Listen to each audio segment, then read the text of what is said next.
Okay, I think we're going to start. We have about 17 people out there, I guess, including myself. So I want to welcome everybody to Oceanit. Wish you could all be here, but unfortunately, in these trying times, it's pretty difficult to do. Before we start, let me introduce the Oceanit team. Myself, I'm Sterling Yee, and I've been with the project from the beginning. Also, we have Steve Wilson. He's been on the project also from the beginning. And we just brought in a new person onto the project. That's Dale Uno. Dale, you want to wave? Yeah. Dale is going to be working specifically on the community outreach part of this thing. And we're just happy to have her here. Anyway, we see a bunch of people here. We see Corey Chun, Elton Fukumoto, Grant Takumi, nice to see you. It's been a while. Jeff Herzog, Jessica, Judy Morris from our office, Ken Chung, Ken Kanashiro's here, welcome. Kim Rebellia, Lin Yan, Luciano, I see you there, welcome. Matt Gonzer from the city, Sharon Schneider, and Sydney Lynch, so welcome. Basically, this is going to be and a status update. It's been a while since I think we've spoken to all of you. And I think at this point, what we want to do is give you a status update of what we've been doing. So anyway, our agenda is going to be, and I think this was also in the flyer, we're going to cover a summary of the Corps' Engineering Documentation Report, or the EDR. We're going to talk a little bit about some of the recommendations in the EDR. We're going to give you an update on what we've done with SWIFT so far. And we're going to talk about activities going forward that both the Corps is involved in, as well as what we at Oceanit are doing. So just by way of background, again, it's been a while since we've addressed all of you. The Corps released its original feasibility study in 2017. It was updated in 2019. That included their modeling. At that point in time, they shifted from a water detention model to a conveyance model. The detention, if you recall, included detention basins in Makiki, Manoa, and Pololo. There were a lot of community resistance to it, but there were some technical reasons for the change as well, and we'll get into that. What happened when they changed from detention to conveyance was that it resulted in more water accumulating in the middle to lower watershed. So in what the Corps did is they took the 2017 feasibility study and began preparing changes to it, and it is included in a report called the Engineering Documentation Report, or EDR. And this EDR report was released in July of this year. So I want to talk a little bit about what changed in the modeling back then to what it is today. The Corps actually put together 3 different models over the past 4 years. In 2017, the models used the peak hydrograph readings for each watershed, and that's Makiki, Manoa, and Pololo. In 2017, they changed it to utilize the full range of the hydrograph for each of these watersheds. Again, another change happened in 2020 where they utilized more updated hydrology.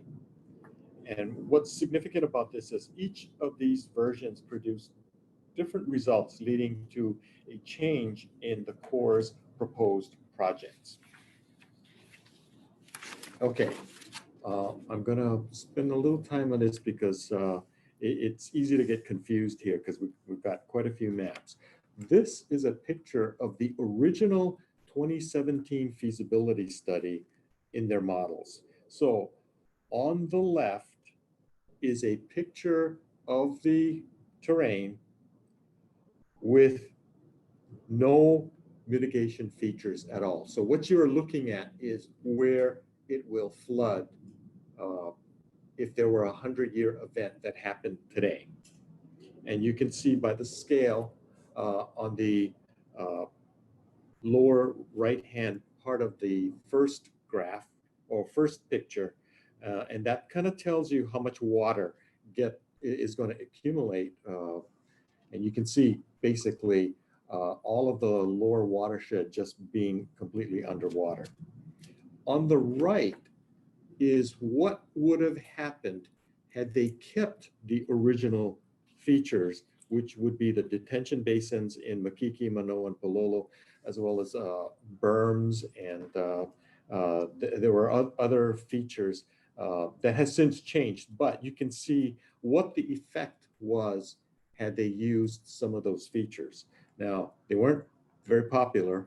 It was not good to have to condemn people's homes just to build detention basins. So that changed. So we now move to the next set of pictures here. Now, this is basically the same maps as the previous one, but with updated hydrology. They added, remember what I said in the past slides, that they now use the full range of the hydrograph as opposed to just the peak. And so you can see on the left what would happen if there were no features to mitigate flooding.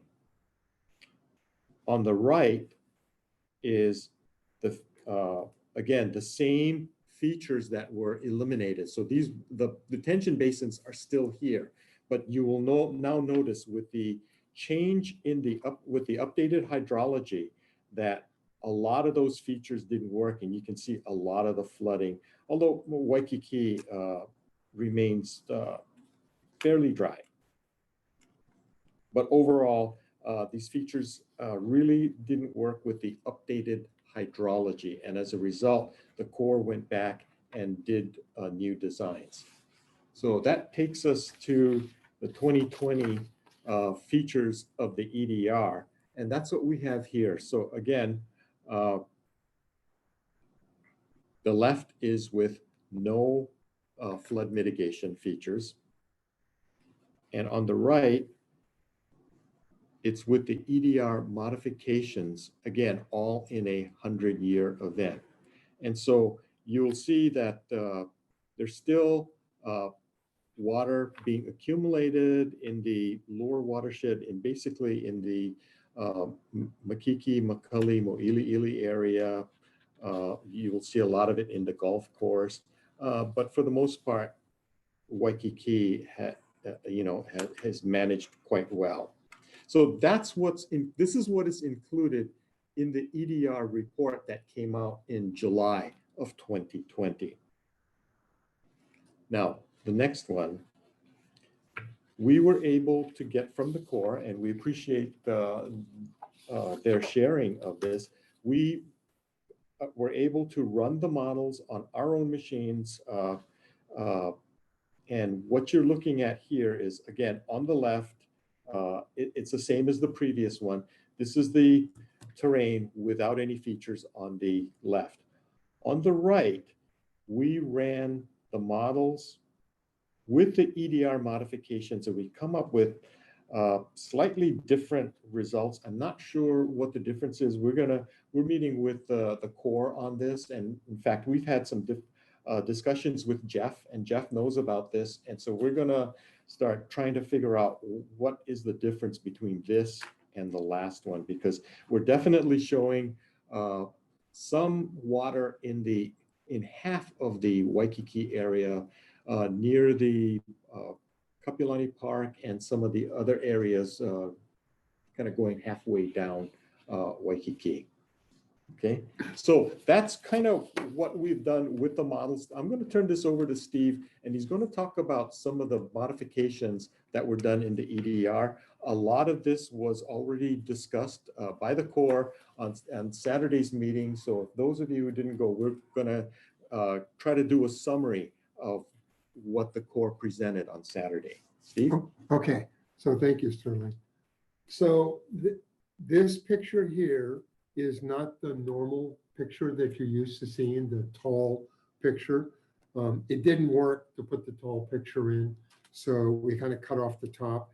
What's missing is all the red circles where the different detention basins have been removed. And we have the area down below that shows new features. There's a legend to the right that says, you know, these are features that were in the original feasibility study. They've been optimized. Some have been removed, and modifications are being evaluated further for the validation study, which the Corps is working on now. So this is a list, description of the high-level description of the changes that are in the Corps' recommended EDR modifications. So the first one is there used to be 2 pump stations, putting out a total of 1,337 cubic feet per second of water, and they used to be on the Ala Wai Golf Course, and they've now consolidated that into a single larger pump station with a 4,000 CFS capacity on the edge of the golf course that goes into the Ala Wai Canal, just south of the confluence, the Manoa-Palolo confluence. So it juts out about 100 feet into the canal. And then they added 2 60-foot miter gates to close off from the pump station to the canal to hold back the floodwaters when they come down through that confluence. And then the pump station pumps the water from the Kapahulu into the canal into the Honolulu into the canal, so that gravity will take it and have it discharge at Honolulu at the harbor. They're planning much higher, taller walls with bigger, more robust foundations on the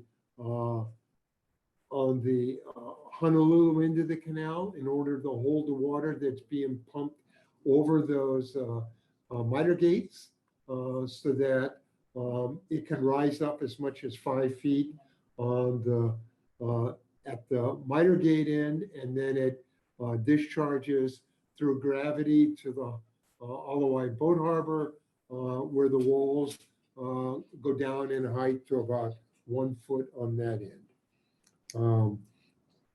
They've removed the walls on the Kapahulu end of the canal. They're no longer required. The water comes down the confluence.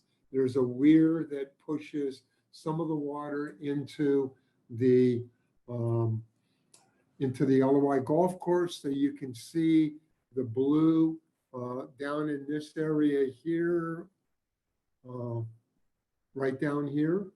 This is the Ala Wai Golf Course that's getting flooded with that water that comes through this weir over here, and then it drains into the canal, and then it's pumped from the canal into the other side of the canal, and it discharges down here into the boat harbor.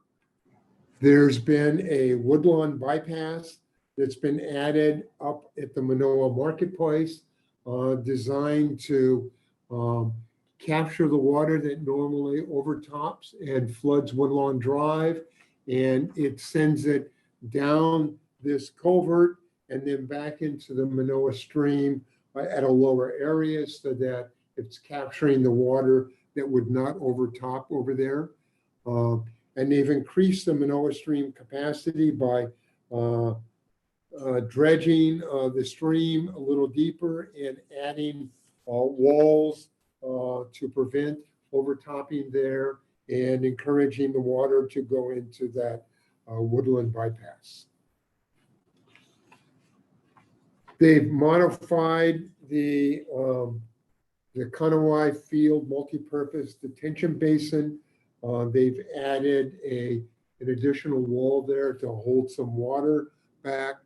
They have the Ala Wai Golf Course, multi-purpose detention basin with a berm in order to hold the water back, and a rear option at the confluence of the Manoa-Palolo stream in order to help push some of the water into the golf course, and the rest of it goes down into the canal. They've modified the Houston Ditch multi-detention basin. They've added a Makiki stream diversion feature. They did this because they added the high walls down there where the Makiki stream would come into the canal, and there's no way for the water to get in. So they're routing it in a culvert, 1,500-foot long culvert that discharges into the harbor. And the advantage of this design is that it's as if it widened the canal on that end. The water coming down, gravity flow is able to go through there, and the water coming through Makiki stream goes through the culvert and into the canal. They've raised the height of the existing walls along Kawale Road, and they removed 6 debris and detention basins from the upper watershed. Okay. At this point, let's take a question here. Ken Kaneshiro has asked, how much confidence is there in the 100-year modeling in forecasting the flood events? I mean, so it's the Bible that we're working from. I mean, we understand what's in there. We understand the model. We understand the changes that have been made. We understand the inputs. We don't have any challenges to that. So we are accepting what's there. We've been analyzing it, and very shortly we will start putting in our SWIFT tunnel and some of the options that we're looking at as a way of helping to integrate the SWIFT tunnels into the core EDR features in order to achieve maybe a little better results. Okay, and then one more question from Ken. The difference between Oceanit's model and that of the cores is concerning, and the reason for my previous question about confidence in the modeling. So basically, what's the difference between the model of the EDR at the time of the EDR and then when we ran basically the cores model? Right. So what you saw previously for the flood maps for the SWIFT tunnel was a result of the models that we received in April of this year. And those are the models that the Corps used when they posted flood maps into their EDR. So the beginning point, you know, they call it FWOP, future without project, should be the same in what you saw we presented with the SWIFT tunnels and what the Corps has presented with their EDR features. He's asking about the models. If you go back to that, you know, where Waikiki is flooding and the one before where Waikiki is not. So this one, the 29, well, no, I guess it's this one with the EDR, with the old models, and this one with the new models. So basically, this map over here is the future without project. No, the next. This one. What is the difference between that one and the next slide? So on the right. Okay, so the difference is that there's different input. If you look at this model over here, you look up in this area, there's a fair amount of red and there's some blue over here. If we look at the next one, there's more blue on the red and more blue.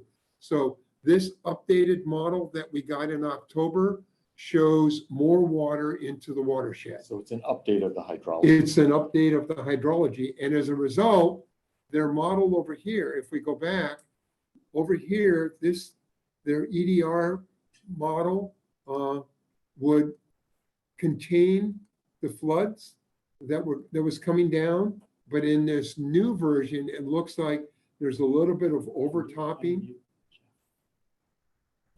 Okay, and yeah, Jeff, thank you. Yeah, if you could add to this, that would be great. Yeah, and I appreciate you allowing me to. So as Steve just pointed out, they just got the updated modeling last month at the same time we got the updated modeling. And what he's showing you there is correct in that when it went through our agency technical review, they pointed out where our hydrology needed to be updated. And so when they updated the hydrology, which is the amount of rain coming down, it increased the amount in your future without project conditions. So now what we have to do as part of our design is tweak that golf course berm alignment. So what you're seeing and how the water is coming down there is it flanks around the golf course berm, and then it runs down Kapahulu as a channel, and then it flanks into Waikiki. What you're seeing there is about 4 inches of water that flanks around the golf course. So we have to go back in. And it was the whole reason we opened up the golf course to begin with, is because of the amount of overland flow. And so it's just a matter of tweaking that berm in order to be able to contain that 4 to 6 inches of water that's flanking right now. And so it's very shallow, but it's something that we need to update, and it's part of the design. So that's why you're seeing a difference between the 2019 and the 2020 updated EDR. Yeah, thank you, Jeff. So if you look over here, you'll see that the green is from 0 feet to 1 foot. And this, as Jeff pointed out, is all green for the most part. So it's about 4 to 6 inches of water. So I think we're here, Sterling. Okay, so I'm going to take you into SWIFT, which is the subsurface watershed inundation flow technology. Let me talk historically about what happened, although it doesn't seem like it was all that long ago. What had happened is about back in, I think, January and February, we were noticing a lot of water being built up as a result of the removal of the detention basins in Makiki, Manoa, and Palolo. And we had worked with the Corps of Engineers, and we worked with the City Council to see what could be done. And the City Council then asked us to go in there and take a look to see whether or not something could be done from an engineering standpoint to help rectify the problem. We had been meeting with most of you for quite a while. And so based on the input that you gave us, we were able to come up with SWIFT. Now, one of the things I do want to say is, and I know, we talked a little bit about design thinking. We do a lot of design thinking here at Oceanit, and we did not do the classic, classes of design thinking with the community, because it just didn't make sense at the time. However, internally, we used a lot of the techniques to come up with the concerns that you as a community expressed to us, and again, those of you who have done design thinking with us know the 5 steps. It's empathy, define, ideation, prototype, and test. But we were using that to come up with the parameters in which we would come up with a solution to this problem. And that's how SWIFT came to be. The objective was to utilize tunnels to remove water from the upper watersheds and basically bypassing the Ala Wai Canal. Now, one thing that I do want to point out is SWIFT was never intended to be a comprehensive solution. SWIFT is not a standalone solution. SWIFT was designed to complement a lot of the features that the Corps was putting together, and it was because there was an overaccumulation of water in the lower watersheds. So the current proposal for SWIFT is 2 tunnels, one in Manoa and one in Palolo. Okay, and so yeah, I'll go ahead and talk about this more. Here's a concept that we had for SWIFT. So basically, our goal was to put a tunnel in the upper watershed. In this case, it's a 12-foot diameter tunnel, somewhere around the 200 to 215-foot elevation, and run it down and discharge into the ocean, completely bypassing the canal. And the reason for this is twofold. One, there was more water being put into the lower watershed, and we needed to find a way to deal with it. And by doing what we did here, we helped eliminate the problem that was occurring in the lower watershed. By doing tunnels the way that we proposed, we don't need pumps. Because of the elevation, we can have an opening, we can have a weir, we can put water into the tunnel entrance, we can let gravity remove the water from the watershed. Now, why is that important?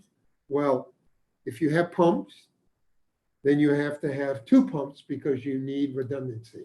You have to have electricity in order to run the pumps. You have to do maintenance in order to ensure that the pumps are going to work when you want them to work. By doing a tunnel with no pumps, we get the benefit of removing a lot of water with minimal ongoing maintenance, and we don't have to build in any redundancy. So then one would ask, well, why not make the tunnels bigger to remove all the water so that we can not have a problem with the water in a lower watershed? Well, it's a great question. The problem is twofold. One, we can't remove all the water from the stream because then the stream dries up. So you got to let some water flow through. The other issue is that we're in a 100-year storm, and it's raining cats and dogs all over the place. And we're taking water from the upper watershed. But the problem that you're seeing with the water, a lot of the flooding in the lower watershed is coming from the rain that's falling from the tunnel entrance down to the canal. There's a lot of water falling there. And that tunnel entrance isn't going to do anything for that water. There needs to be another solution. And the thought was that this would work in conjunction with the EDR features in order to remove that water. So we designed this to address the issue of the excess water and to allow the EDR features to hopefully work better. This picture shows the trace of the two tunnels. Where I'm over here is where the entrance is in Manoa, and currently it's by Noilani Elementary School. That tunnel entrance comes down to right by the Ala Wai Boat Harbor. At that point, the tunnel exits into a manifold. The manifold then is going to take this 12-foot tunnel and spread the water out into 3 7-foot diameter micro tunnels. And those micro tunnels will go 2,000 feet offshore, and the 1 12-foot tunnel would discharge through 3 7-foot diameter tunnels. The same thing is occurring in Pololo. The entrance for the tunnel in Pololo is by the Pololo Stream and Pololo Avenue, and it comes down to the Kapiolani Park right by the zoo. And there's an area there where we could put a manifold, and that manifold would take a 12-foot tunnel and discharge it through 3 7-foot diameter tunnels. Now, part of what we're looking at going forward while we're on this picture is we're looking at the possibility of putting a pump somewhere on the canal or more than one, and pumping water in a tunnel from the canal into that manifold and discharging offshore. The rationale behind that is it helps to remove some of the water from the lower watershed. It also can allow us to facilitate water circulation during non-storm periods so that we can help clean up the Ala Wai Canal. So that's part of the next phase, what we're looking at. The other things we're looking at is relocating the tunnel entrance. When we picked the sites that we're at now, we looked at the HEC-RAS model, and there's a lot of different junctions in there, and there's water flow across each of those junctions. And we picked the junctions that had the highest water flow so that we were then removing the largest amount of water. And you saw from the tunnels what the impact was. We've now been asked to look at the possibility of relocating those tunnels, particularly in Manoa, in order to maybe go a little bit higher, so that in doing so, we might end up being able to help eliminate the need for the woodland bypass. So we want to be able to see what impact that has. The higher up we go, there's not as much water there. So we're losing some water below that. Also, the higher we go, the longer the tunnel gets and the more friction you get. So the less flow you get. So there's trade-offs that we have to evaluate. And we're going to do that in this phase 3 work. So, but we will consider, at the request of a number of people, different tunnel entrances and evaluate the impact there. So maybe that'll give you an idea there. So the Corps' activities going forward. So we all know that the Corps presented in July its EDR report, and it got approval for that. So now it's working on its NEPA analysis of the EDR features, and it's preparing a validation report that advances the project design, and that advanced project design information is needed for the NEPA analysis. So they're working on conjunction. So is there a question there? No? No. Okay. So they've started public scoping meetings for their NEPA analysis. The first one was this last Saturday. There'll be another one this coming Saturday. And then the 2 Saturdays after that, they're doing design forums in order to talk through the public scoping meetings are for the environmental impacts and the cultural impacts. And the design forum meetings are to talk about the technical discussions on why they selected what they selected, what other ideas were considered. And I think they're going to give other people an opportunity to present some of their ideas. So those 2 meetings will be, I think, on the next 2. So what is it? The 14th, the 21st, and then on the 28th and the 5th of December are going to be the design forum meetings. And those are 3 hours each. The Corps is conducting a supplemental environmental analysis. They need, the headquarters needs to review and approve the validation report and their supplemental environmental analysis. And the Corps is gathering information for both of these during the next 4 Saturdays or the next 3 Saturdays in their virtual scoping meetings. So what is Oceanit's next steps? So the main thing, I think, is that we're advancing the design on the Swift tunnels. We're looking at different entrance points. We're going to conduct geological and geotechnical studies in order to identify where we're going to be putting our entrances and exits and what might be involved. We're going to formalize our tunnel traces, and we're going to advance the Swift design so that the city can start its work on its environmental impact statement. We're going to continue community meetings where we're going to not only hear your concerns, but your recommendations and alternatives as things that we can consider as part of this next phase of work. We're going to review and analyze in detail the Corps' model, and we're going to integrate the Swift solution that were proposed with the EDR models to identify how they might be optimized together, what features may be redundant and might be able to be eliminated or modified as a way of saving money on one side that might be able to help pay for the work on the other side. And then we're going to optimize a preliminary design that includes the SWIFT tunnels, or tunnel, the core's EDR features, and other relevant community-based alternatives as needed in order to optimize flood mitigation.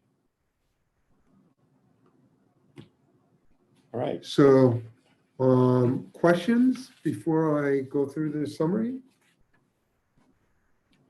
There is one from Ken Kanashiro. Will there be any potential impact to the subsurface natural dikes and groundwater system? Ken, there could be, but the reality is that we will know better when we do our geological and geotechnical study. There's karst, there's things that we need to worry about, but the tunnels are coming in at 40-foot underground. And a lot of those issues are somewhere down about 20 to 25 feet. And so we believe that we will be below that, but our geotechnical study and geological study will end up helping us determine that. So we, Oceanit, are not doing that analysis. Brierley Associates are, and they're geologists and tunnel folks, and they know all about this. The project manager that is going to be our project manager was the project manager on the 8th Street Tunnel, was also the project manager on the Kaneohe sewer outfall. So between that tunnel and the sewer outfall, they encounter just about anything we're going to encounter in our tunnels. So they're pretty well aware of what they anticipate encountering, but we will share that with you as part of our report coming out of this phase 3. Okay. Will it be clean water passing through the tunnels going directly to the nearshore marine ecosystem? Yes. For example, any debris, especially sediments that will be carried directly into the marine ecosystem. So I can't say there'll be no sediments, but I think the sediments will be minimized. We're capturing the water at a much higher level before it picks up a lot of sediments. We've got a weir that's going to allow the water to be channeled into the entrance, but the debris is going to not go through the weir, so that we hopefully will minimize that. We've got catchment in order to hold back any debris that might get through. The water that's going to be discharged from the tunnels is going to be way, way cleaner than the water that would be discharged from the Ala Wai following a 100-year storm that gravity is taken out through the harbor and into the ocean. So we're capturing it much higher. The water is much cleaner, and it's being discharged into the ocean before it has a chance to pick up a lot of that debris and sediment. Okay, Elton has his hand up before Okay. Luciano. Elton? He's raised his hand, yeah. Yes, I'd like to know, what is the timetable for Oceanit's activities? You mentioned that you had quite a few things that you intend to do. What is your timetable for those for that plan? Okay, and that might tie right into Luciano's question as well. And his question was, what is the schedule to integrate the EDR with the SWIFT proposal and the dates that they will be done? Okay, so we had proposed a 3-month project. Initially, there was a 3-month project identified that was supposed to go October, November, December. And there's nothing magical about it. The December was supposed to be the cutoff date for the old administration before we go into the new one. There's been a delay in getting us the contract. And as a result, there they're going to give us 3 months to do the work at the point where we get the contract. So it'll be notice to proceed plus 3 months. Okay, Luciano's asking, can you please repeat and show the halving of the Ala Wai Canal detention basin? Why reduce the size of it? Okay, Why? so I'll take a crack at it, but it may be that Jeff will want to come on. So this was the Corps' original EDR features with the model from 2019. And you can see over here how the water is contained from here back. And that's about approximately where the halving is. Why did they do that? Well, they discovered in updating their model that they needed to leave the golf course open for the draining of water from the neighborhood in Kapahulu. That if they went and closed it all the way in like they were proposing before, it was creating a localized flooding because the water didn't have anywhere to go. That water is intended to come across that half of the golf course that they've left free. Now, if you look at this one, you'll see that in the latest model, which they haven't had a chance because as Jeff mentioned, it just came out, there's more water that's been put into the models. And as a result, the water is overtopping the berm that they have at the halfway point in the golf course and is filling all the golf course and spilling into this lower area here. Not really a problem because as Jeff pointed out, it's about 4 to 6 inches. But I think they want to be able to get this back onto the berm. And so they're going to be looking at options there along with the options we're looking at. So can you nod your head yes or no, Luciano, if that answers your question? Okay. Basically, we went over a summary of the EDR. We did a summary of SWIFT and where we need to take it, again, to stay complementary to what the Corps is doing with the EDR. We want to continue the community engagement and make sure that we are giving out information that's meaningful to you and keeping you up to date. And then the last thing we want to do ultimately is, I think all of us want the same thing, and that is to reach an outcome that benefits and satisfies everyone concerned here. And that's really what we're going to try to do. That doesn't mean everybody's going to be happy with everything, but we're going to try to come up with as much of a integrated solution that we can that benefits the most number of people. And with that, what I want to do is open it up to questions. Sorry. If you have any questions after this, please send it to us at alawai@oceanit.com. What we are going to do is any questions that we've received, we're going to post onto this website listed here, and we will post the answers as well. Also, at this site is a copy of the presentation that we gave tonight. So if you want a copy of this, you can download it from this site. So we will be scheduling more meetings. We'll when we've got more to tell you. Sydney has one more question. Okay. Why splitting into 3 7-foot tunnels? Oh, okay. So good question, Sydney. Let me take that. So the issue is that when you start drilling offshore, you've got to use an unmanned machine for boring. You can't have somebody in a machine and then have them get flooded and drowned. So the largest unmanned machine that we can send offshore to bore those tunnels is 7 foot. So that's constrained by boring offshore. We can do all different size onshore.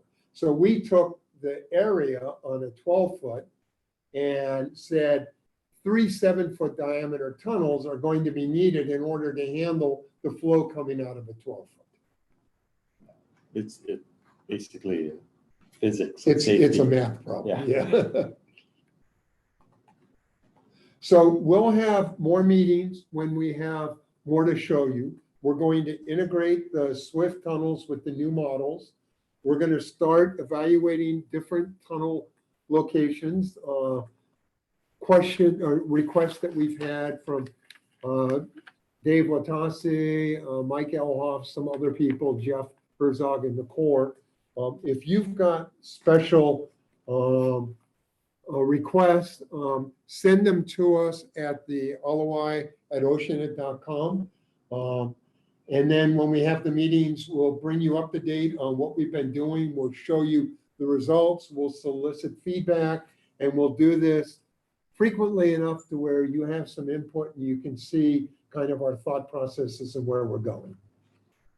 Okay, mahalo, everybody. All right, thank you for spending the evening with us. We'll probably have another meeting in December sometime, so stay tuned and we will let you know. Invite your friends. Thank you. Bye, everyone. Thank you. Bye.